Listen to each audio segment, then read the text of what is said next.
in some ways, comics are a great way to think about this question of identity. And in particular, Native Americans play an important part in the evolution of comics. So one way to think about this is the origin of the medium. When we think about the origins of comics, one of the things that's important to recognize is that they grow directly from the pulp magazine publications of the late 19th century. Those magazines were basically retelling the story of the settlement of the United States through a form that romanticized the conquering of the West and the defeat of the Indian. So the dime novels and then later the pulp magazines that followed them made heroes out of the cowboy and enemies out of the Native Americans. This was a process that started with the dime novel in the 1870s and 1880s and accelerated when you get into the pulp magazines of the turn of the century.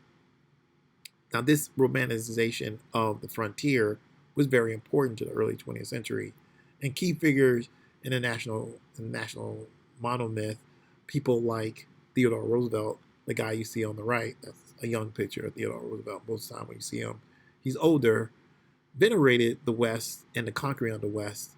And Roosevelt, in particular, saw the West as sort of a space of transformation, as he was a sickly youth who worked on a ranch in the West and really sort of like toughened up.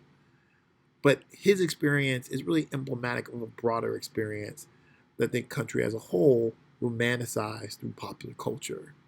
And you can see this in the story magazines of the pulp era.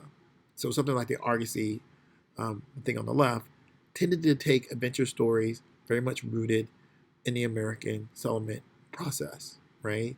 So stories about Puritans fighting Indians, stories about Americans fighting Indians, stories about fighting Indians, pirates, exploration, conquering the frontier. These were mainstays of these magazines in the early 20th century. Even when they started to incorporate more fantastic literature, when you have something like Weird Tales, which we might associate with fantasy and science fiction, really we can read some of the stories and some of the characters introduced there. Like for instance, Weird Tales, where they introduced a character called Conan the Barbarian, which is a character you probably have heard of. Those characters basically are reimagining that Western frontier conquering narrative through fantasy lands created by the writers. So Robert E. Howard, the guy who created Conan, basically used a remix of European and American history to tell the story of Conan.